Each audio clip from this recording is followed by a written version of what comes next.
Hello and welcome to Qtr Time podcast. I'm Lucy G.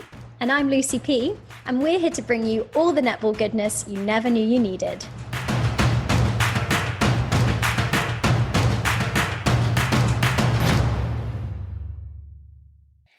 Hello everyone, and welcome back to the latest episode of Qtr Time podcast. Day 2 and 3 are now complete. We're racing through the days, Luce. I don't even know what's going on. Where is the time going? I'm just absorbing all this netball and it's all rushing past me and I just want to slow time down and savour this moment. Do you know what we need? Another Harry Potter reference coming up. A time turner. Because I would love to go back and watch some of these matches again, but there just isn't enough hours in the day. Yeah, well, I haven't even watched any other sport from the whole Com Games. I actually forgot there was other sports. Netball is life. Which is quite bad, isn't it? And don't forget, we had a great conversation yesterday on Twitter with Tracy Neville, Michelle Fippard and Vicky Sutton. So do catch up on that day if you haven't already. Yeah, genuinely, that's one of my favourite Twitter spaces I think we ever done. It was incredible. So definitely want to catch up on that one. For sure. So your thoughts on the last 2 days, Luce? Oh man, I mean, where to begin? We've had a really good look at each team now, which is fab. I think we're seeing some really, really strong performances. We're seeing some combinations gel. We're seeing some not so strong performances. But there's some really interesting key stats so far from the top 4 teams. Australia have scored a whopping 178 goals at 91% from just 2 matches. Wowza. Yeah, and they are also top for gains with 60. This breaks my little Rose's heart a little bit, but England have the lowest shooting percentage of the top 4 with 85.4%. So definitely not what we expect from them. And I do expect that to shift up pretty significantly throughout the rest of the competition. Yeah. And a heartbreak for South Africa. Their loss to Jamaica means that they'd have to beat Australia to be in with a chance of a medal, or Jamaica would have to lose to Australia, possible, and one other team. Not so likely.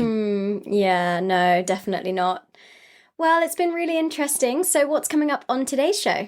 So today we're going to be recapping all the matches from day 2 and day 3 of the games, bringing you a roundup of all the results and highlighting key talking points, including our game of the day and our players of the day. And then we're also going to take a quick look ahead to day 4 of the competition. Amazing. So I know we've got a lot to get through today. So the first one was Australia-Scotland, and Australia taking a big win, 83-30.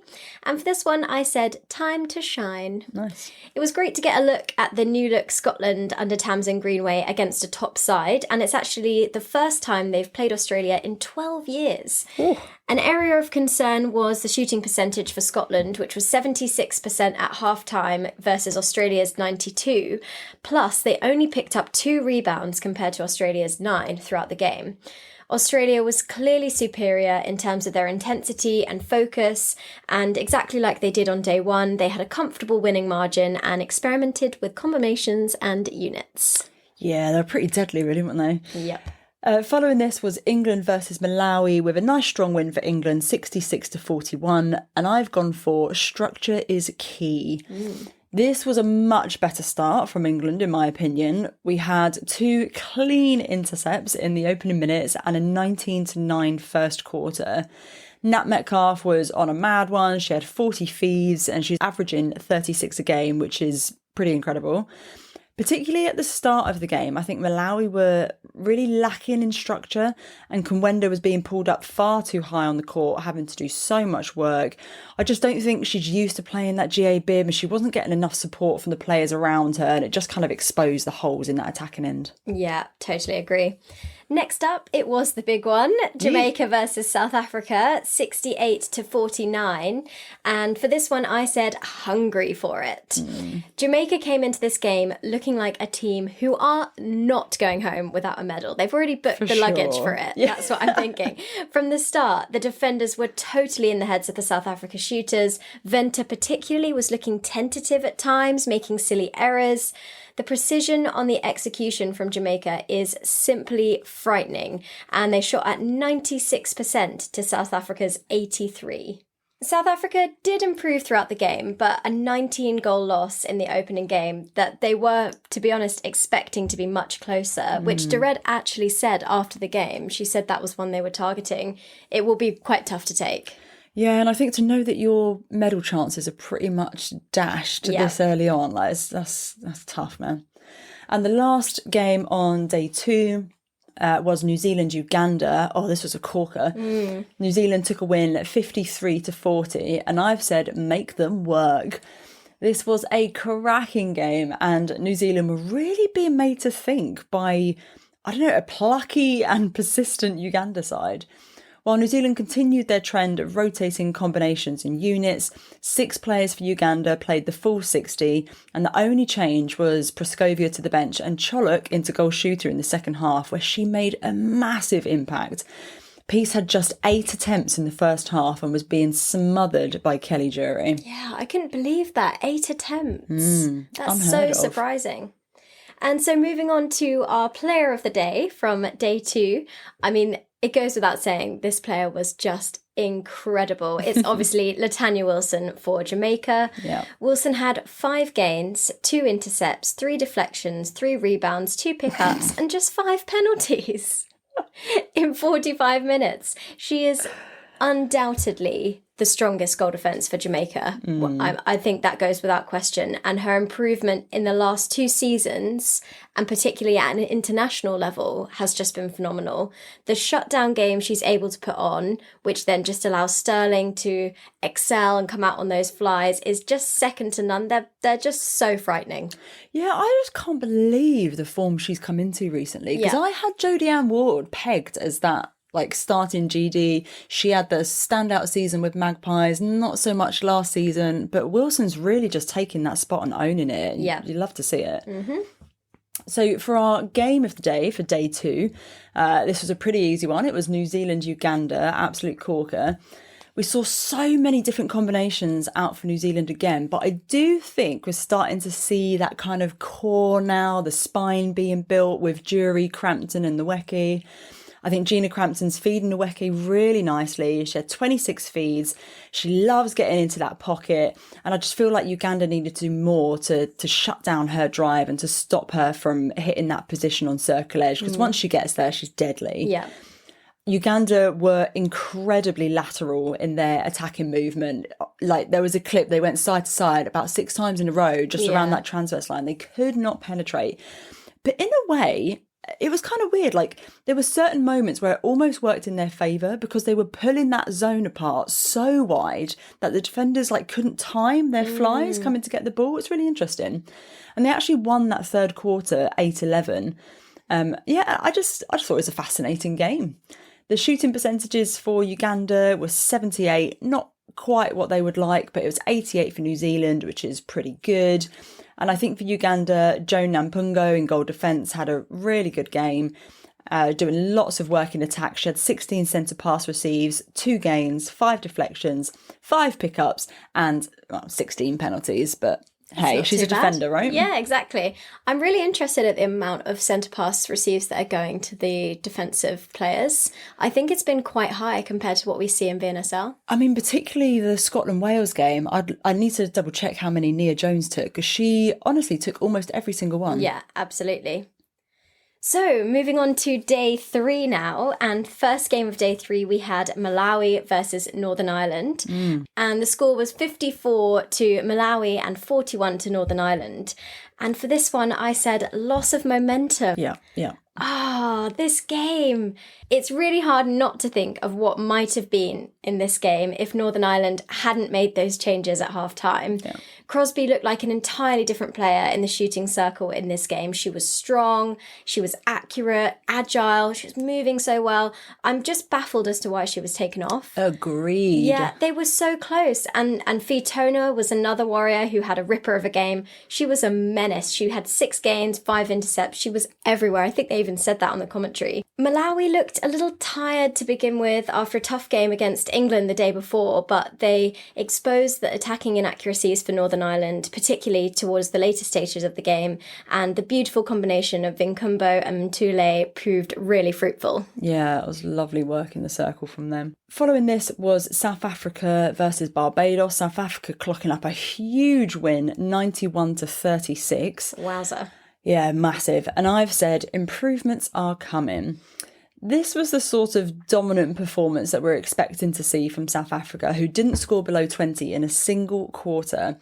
However, credit where credit's due, Barbados also improved on their performance from day one with just 11 errors in this game compared to 23 against Australia. Barbados did still lack a bit of defensive pressure, and South Africa had some fantastic ball speed, so it was really difficult for the Gems to get a foothold in this game. Unfortunately, we saw a possible concussion and an eye injury to Barbados goalkeeper Azore Bruce. Really unlucky this tournament. That's the second one. So wishing her a super speedy recovery. Yeah, for sure. Next up, on to Uganda versus Trinidad and Tobago, and the score was 62 to Uganda, 28 to TNT. And for this one, I said smart, fast start. Nice. It's quite hard to say quickly, actually, early in the morning. Uganda got out to a fast start and took advantage of some ill discipline for TNT. The Calypso girls were getting stuck on that transverse line, and I really felt that the tactical changes in quarter one just didn't pay off. Uganda were just better drilled and hard to stop, with Cholok again strutting her stuff under the post, putting up 28 from 32 and keeping Proscovia Peace on the bench. Yeah, I mean, they'll definitely be wanting to rest her for the rest of the competition as well. But I love seeing Cholok just doing her thing, living her best life. It's amazing. And finally, last game from day 3 was Scotland versus Wales, a home nations derby. Absolutely incredible game. And I've said ahead on attempts. Bafflingly, in this game, the losing team were actually ahead on the number of attempts to goal. Scotland had 62 attempts to Wales's 54. Wales won the first 3 quarters and were dogged in defence, pretty clinical under the post. Barry was brought on in the second half for Scotland, but by then it was just too late. Their shooting percentages really let them down, and they'll be bitterly disappointed that they lost this very winnable game for them. Yeah, it was a real shame, wasn't it? It just felt like they didn't switch on in that first half. But I think everyone was quite disappointed for the scoreline not to be a bit closer towards the end, and they had a bit of a sniff. But yeah, no, disappointing stuff from Scotland, I have to say. Yeah, it was the changes for me. I don't think the right changes were made at the right time. I think if Emma Barry had come on in the second quarter, might have been very different. But I tell you what, Wales put it out there. Yeah. And the crowd are absolutely incredible. What a game. So good.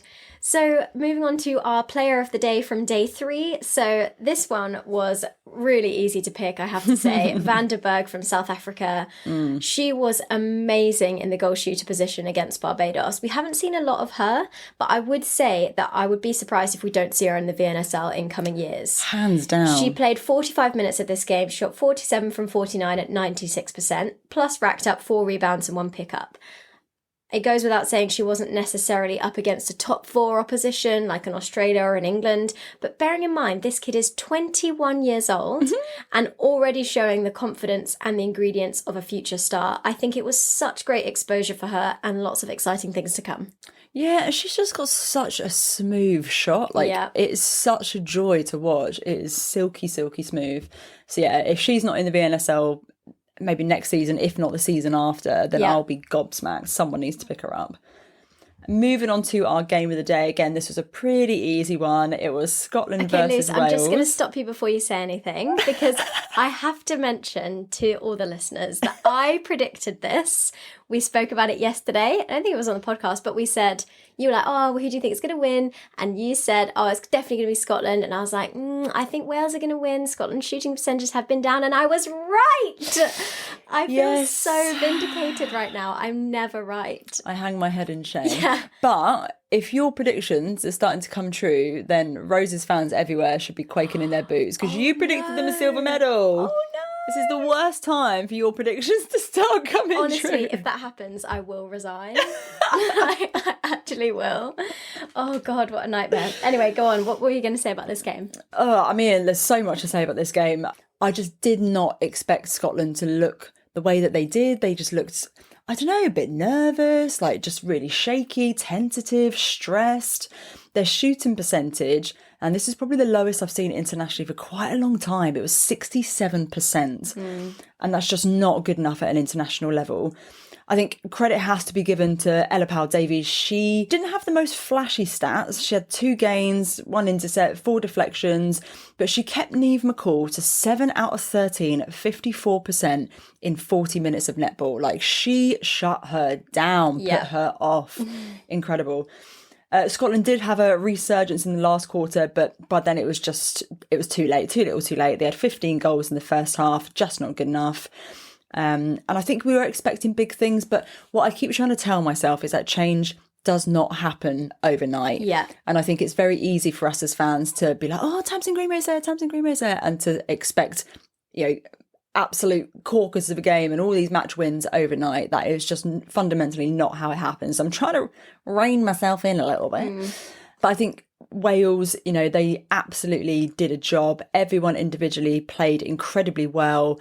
Creek, this is the best I've seen her play in that goal attack position. Oh, yeah. And she played the full 60. Yeah, I'll take my hat off to her. She did an exceptional job. Against Emily Nicol. It was a great day. Absolutely. I think Bethan Dyke was exceptional. But the standout for me was Nia Jones. Jeez Louise, that girl is incredible. I love her so much. So tenacious, man. Yeah, and you were saying earlier about centre pass receives. So she had 19, which was 19? the joint most on court with Iona Christian. A wing defence and a wing attack. Yeah. I mean, she's such a workhorse, but like the leadership that she shows on court is second to none. She's just incredible for Wales. It'd be a very sad day when she retires. Yeah, you want to play for her, don't you? For sure. I just want to be her best mate. Exactly. You want to be there lining up next to her. She just gives that energy to the team, and she's the heart and soul. Yeah. But interestingly for Wales, a top 8 finish should now be in the bag for them, which is super exciting and will hopefully do a lot for the development of the sport in the country. Yeah, no, for sure. That is massive. So day 2 and 3 are now wrapped up. We're going to look ahead to day 4. The matches we've got, some interesting ones. We've got Australia, South Africa, Jamaica, Barbados, England, Northern Ireland, and New Zealand, Malawi. I'm really looking forward to that last one. Yeah, I think the first one and the last one are definitely going to be really interesting to watch. South Africa are wounded. For sure. That was a tough game against Jamaica. They came back yesterday. Will they be able to play the level that we expect from them against Australia? No, I think it's going to be a 20-odd goal defeat. Yeah.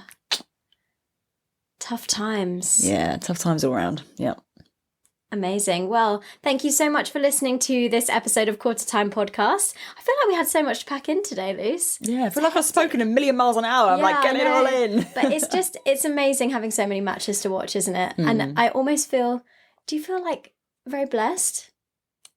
Honestly, I'm not even joking, truly blessed. Yeah, it's great. I mean, what an amazing thing. I was just sat there yesterday watching the netball and I was like, this is great. And the Lionesses won as well. Oh my God, how have we not even referenced that yet? That was, in fact, I don't know if anyone who is listening who wasn't at the stadium yesterday, as soon as they went 2-1 up, the entire stadium roared. Yeah. It was incredible. Oh man, yeah, no, that was really good. So what a time for women's sport. What a time. Hopefully what a time to be alive.